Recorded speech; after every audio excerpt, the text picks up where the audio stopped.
Management. So anyway I'm going to mister Murthy garu మీరు మాట్లాడండి sir. ఈరోజు న్యాయపరంగా ఇది ఎంతవరకు సమంజసం?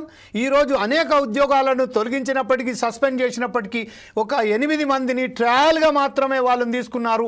ఉద్యోగస్తుల నుంచి వెళ్ళి ఎలాంటి స్పందన వస్తుందో చూడడానికి చేస్తున్నారు. మూర్తి గారు మీరేమంటారండి? వేరే వాళ్ళందరూ ఫోన్ మ్యూట్ చేసుకోండి సార్. మూర్తి గారు చెప్పండి sir. Good afternoon. Very good afternoon sir. Very good afternoon. Please go head sir.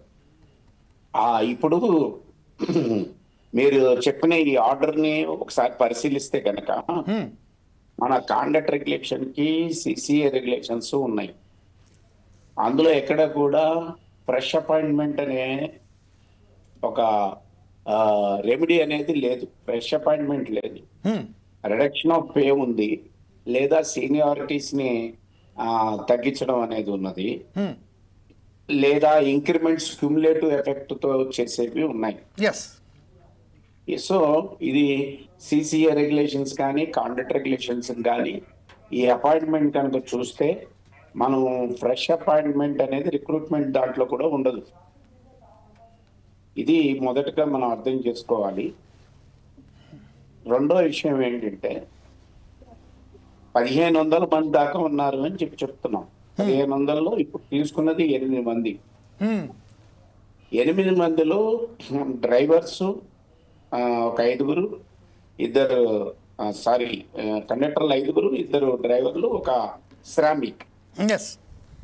Okay, మన శిక్షలు కూడా ప్రపోర్షనేట్ గా ఉండాలి.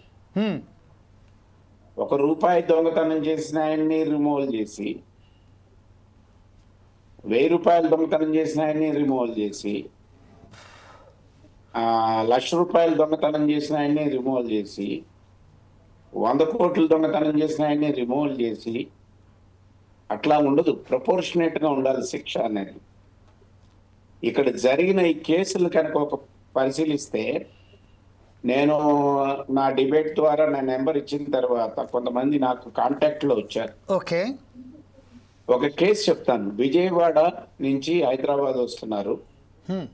విజయవాడలో ఒక ఫుల్ టికెట్, హాఫ్ టికెట్ కలిసి ₹1,050 టికెట్ ఇచ్చిన తర్వాత వాళ్ళ ఇంటి వాళ్ళు వచ్చి అర్జెంటుగా దిగండి అని చెప్తే వాళ్ళు దిగిపోయినారు.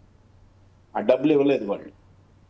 ఆ టికెట్ని ఏం చేశాడంటే ఆయన ఇంకొక ప్యాసింజర్కి ఇచ్చాడు. అంటే ఇక్కడ ఫ్రాడ్ ఏమి లేదు. ఆ ₹1,050 అనే దాంట్లో అది ఫ్రాడ్ ఏమీ లేదు. కానీ చెకింగ్ అయినప్పుడు రీఇష్యూ చేసామని చెప్పి ఆయన క్యాష్లో నుంచి ₹1,050 కట్టించుకున్నారు. దానివల్ల ఆ డ్రైవర్కి విషయాలు తెలియక ₹1,050 షార్ట్ వచ్చిన దాన్ని అప్పు చేసి కట్టాడు. దీంతో ఏమైందనంటే ₹1,050 ఈయన ఫ్రాడ్ చేశాడని చెప్పి కేసు. దాన్ని సరిగ్గా ఎంక్వైరీస్ కానీ, ఛార్జ్ షీట్ కానీ, ఛార్జ్ మెమో కానీ ఇవేమి సరిగ్గా అతనికి గైడెన్స్ లేకపోవడం వలన 2 ఏళ్ల నుంచి ఆయన రిమూవల్లో ఉన్నాడు. ఇది జరిగిన ఇన్సిడెంట్. అంటే ₹1,050 అసలు ఫ్రాడ్ జరగలేదు. దానికి 1,050 అప్పు చేసి ఆయన కట్టాడు. ఇప్పుడు ఉద్యోగాన్ని రీఇన్స్టేట్మెంట్ కాకుండా ఫ్రెష్ అపాయింట్మెంట్ చేస్తే ఆయనకు వచ్చే నష్టాలు ఏంటి అని మనం పరిశీలిస్తే, ఫ్రెష్ బేసిక్ అవుతాడు, సీనియారిటీ అంతా పోతుంది, ఆయన గ్రాట్యుయిటీలో ఆయన సర్వీస్ అనేది ఇది కాలం మైనస్ అవుతుంది.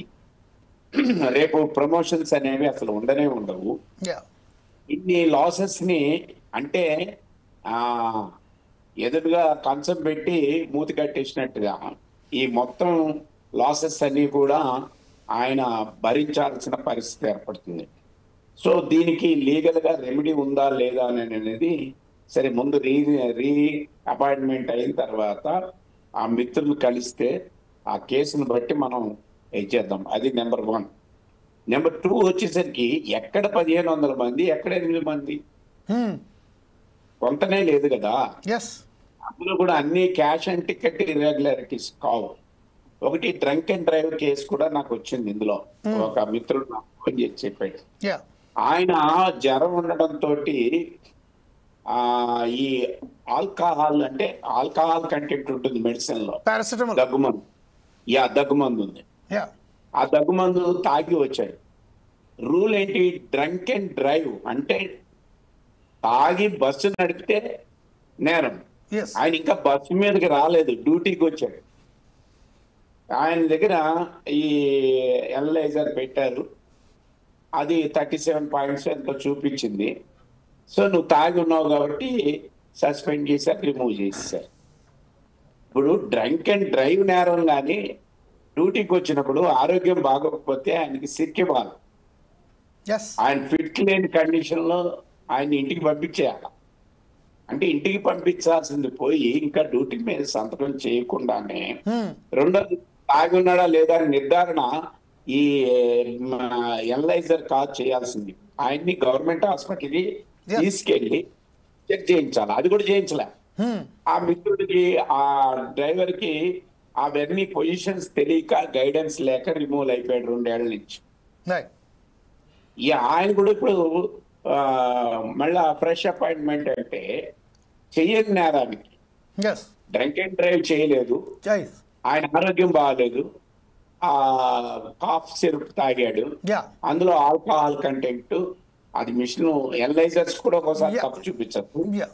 సో ఇవన్నిటినీ లేకుండా, అంటే దున్నపోతి నిందంటే దూడను కట్టేయండి అన్న సామెత రీతిగా ఈ రోజు ఆర్టీసీలో రూల్స్, రెగ్యులేషన్స్, ఎంక్వైరీస్ జరుగుతూ ఉన్నాయి. Yes.